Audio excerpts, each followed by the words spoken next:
तो बच्चों इस वीडियो में हम लोग कुछ और अच्छे एग्जाम्पल डिस्कस करने जा रहे हैं कूलम्स लॉ पे। देखिए इलेक्ट्रोस्टैटिक्स बेटा बहुत इंपॉर्टेंट है, अगर आप देखेंगे तो बहुत सरल भी है और टफ भी है।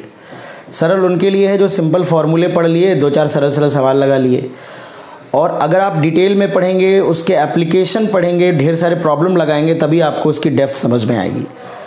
तो इसलिए इलेक्ट्रोस्टैटिक्स में आपको ज़्यादा से ज़्यादा क्वेश्चंस की प्रैक्टिस करनी है, ठीक है, क्योंकि यही आपका पूरे इलेक्ट्रोडायनेमिक 12th का जो भी सिलेबस है उसका बेसिक है आपका। तो चलिए यहाँ पर हम लोग एक लाइन और एक पॉइंट चार्ज के बीच का फोर्स कैलकुलेट करने वाले हैं। A uniformly charge thin rod of length L is placed near a point charge as shown in figure.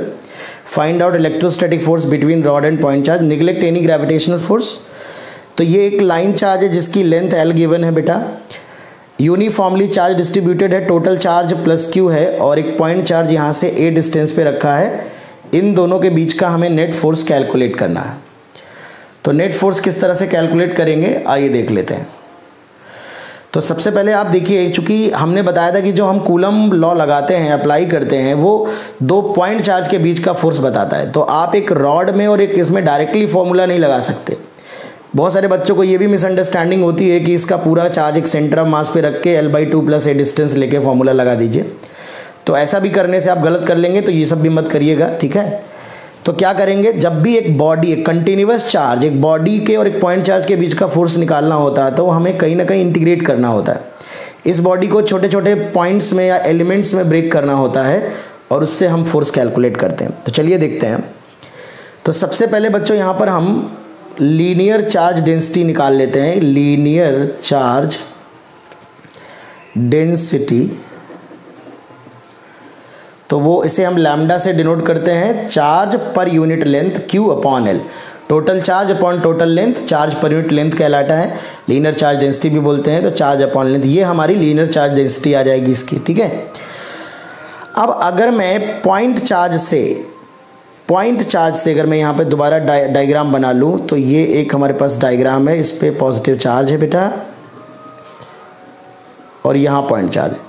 तो पॉइंट चार्ज से अगर मैं x डिस्टेंस पे एक छोटा सा dx लेंथ का एलिमेंट कंसीडर करूँ, तो ये खुद एक पॉइंट चार्ज के जैसा होगा। तो इस dx लेंथ में चार्ज कितना होगा, तो लैम्डा है चार्ज पर यूनिट लेंथ।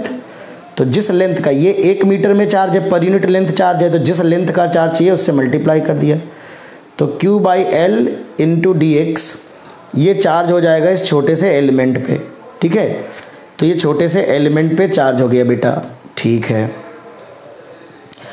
अब अगर हम फोर्स कैलकुलेट करें कि इस एलिमेंट की वजह से इस चार्ज पे कितना फोर्स लगेगा, तो dF लगेगा, जो कि रिपल्सिव नेचर का होगा, इस डायरेक्शन में होगा। तो जो dF की वैल्यू होगी, it is 1/4πε0 Q × dQ divided by x², ये फोर्स आएगा, ठीक है।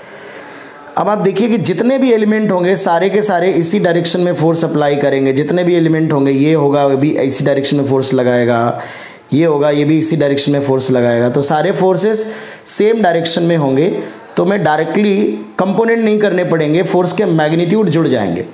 अगर ऐसी सिचुएशन हो कि फोर्स अलग अलग डायरेक्शन में हो, तो पहले कंपोनेंट करना पड़ेगा, फिर इंटीग्रेट कर पाओगे। बट यहाँ पर चूंकि सारे फोर्स सेम डायरेक्शन में है, इस तरह से सारे फोर्स लग रहे हैं, तो इसलिए सारे फोर्स का मैग्नीट्यूड जुड़ जाएगा और we can directly integrate to get the net force, ठीक है। तो नेट फोर्स बच्चों जो लगेगा वो इंटीग्रेशन ऑफ dF, तो ये आ जाएगा 1/4πε0 Q dQ की value Q/L × dx divided by x²। और x की लिमिट अगर देखें तो रॉड का first element x = A distance पे होगा, ये डिस्टेंस A है यहाँ से यहाँ तक, और लास्ट एलिमेंट यहाँ से यहाँ A + L तक होगा। तो लिमिट जो जाएगी वो A से A + L तक हमारी लिमिट लगेगी। तो नेट फोर्स क्या आएगा बच्चों, तो नेट फोर्स आएगा ये Q/4πε0L, ये कॉमन ले लेते हैं, ये 1/x² का इंटीग्रेशन आएगा -1/x, लिमिट A से A + L। तो जो फोर्स की वैल्यू आ रही है वो आ रही है Q divided by 4πε0L, minus common ले लें, फिर अपर लिमिट लगाएंगे 1/A + L, लोअर लिमिट लगाएंगे 1/A, और माइनस अगर अंदर भेज देंगे तो this is Q Q divide by 4 pi epsilon naught L 1/a minus 1/a plus L. इस तरह से बच्चों आप नेट फोर्स निकालेंगे। तो इसमें बस मेन ये होता है कि आप एलिमेंट कैसे ले रहे हैं, आप रॉड में एलिमेंट कैसे कंसीडर कर रहे हैं, और दूसरा ये कि आपको इंटीग्रेट करना आता है कि नहीं। इंटीग्रेशन थोड़ा बेसिक यूज़ होता है, लिमिट्स का थोड़ा ध्यान रखना होता है। तो इस तरह से आप कैलकुलेट करेंगे।